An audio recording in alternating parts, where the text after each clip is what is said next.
Hello बच्चों, चलो प्रश्न को देखते हैं। हमारा प्रश्न है, अनुक्रम में निम्नलिखित रूप से परिभाषित है कि एक दिया गया है ए 1 के बराबर और ए 2 के बराबर तथा ए एन बराबर दिया गया है A N minus 1 plus A N minus 2। जहाँ पर एन इज ग्रेटर देन 2 है तो ए एन प्लस 1 बाई में ए एन ज्ञात कीजिए। जहाँ पर एन बराबर दिया गया है 1 2 3 4 5 के। अब हम यहाँ पे प्रश्न को हल करने से पूर्व मुख्य अवधारणा की चर्चा कर लेते हैं। देखिए, मुख्य अवधारणा। प्रश्न की मुख्य अवधारणा ये है कि हम यहाँ पे अनुक्रम और श्रेणी का उपयोग करके अनुक्रम के पदों को ज्ञात करेंगे। तो हम लिखते हैं, अनुक्रम एवं श्रेणी का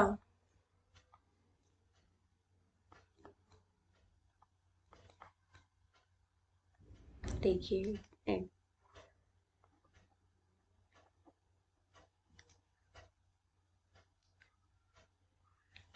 अनुक्रम एवं श्रेणी का उपयोग करते हुए।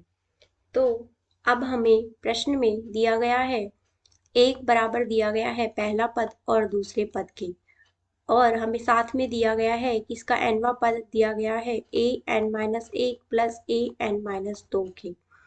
अब हम यहाँ पे प्रश्न में दिए अनुसार अगर हम यहाँ पे n बराबर 3 रखते हैं तो हम इसका तीसरा पद ज्ञात कर सकते हैं, जो कि होगा इसके 3 माइनस 1 दूसरा पद के और 3 माइनस 2 बराबर इसके पहले पद के। तो हम लिखते हैं दूसरा पद प्लस पहला पद बराबर 1 प्लस 1 बराबर में 2।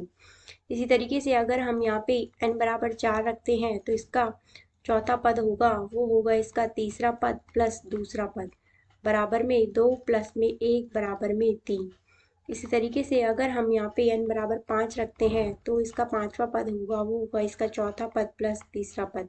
चौथा पद हो गया इसका 3 और इसका तीसरा पद हो गया 2 बराबर के 5 के। इसी तरीके से अगर हम यहाँ पे n बराबर 6 रखते हैं तो इसका छठा पद होगा, वो होगा इसका पांचवें पद के प्लस चौथे पद के बराबर। पांचवा पद हो गया इसका 5 और चौथा पद हो गया इसका 3 बराबर में 8 के।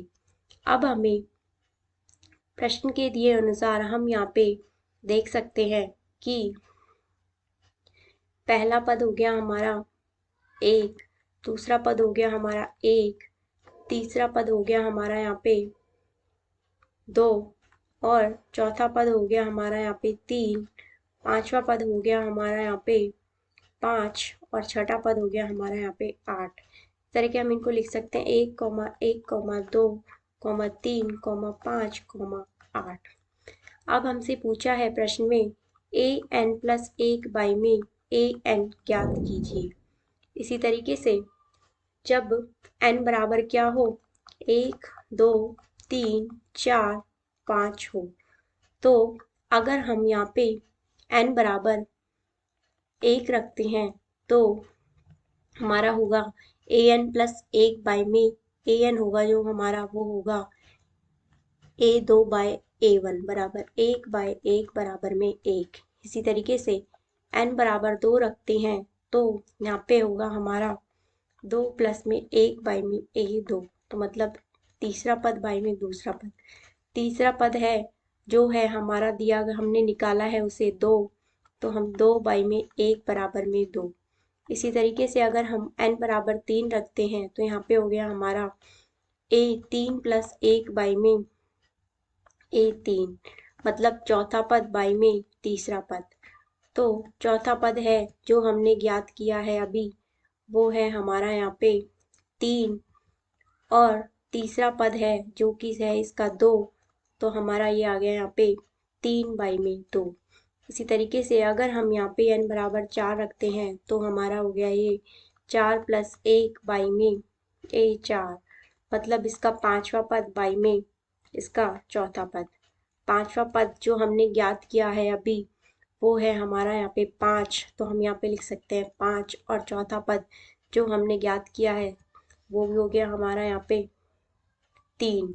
तो हम इस तरीके से निकाल सकते हैं। अगर हम n बराबर 5 रखते हैं तो यहाँ पे हो गया हमारा 5 प्लस 1 बाई में a 5, मतलब इसका छठा पद बाई में पांचवा पद। छठा पद है जो हमने ज्ञात किया है वो हुआ हमारा यहाँ पे 8 और पांचवा पद है हमारा 5। तो इसी तरीके से हमने इसके an प्लस 1 बाई में an ज्ञात करे हैं, तो वो आए हैं हमारे क्रम से यहाँ पे 1 2 3 बाई 2 5 बाई में 3 8 बाई में 5।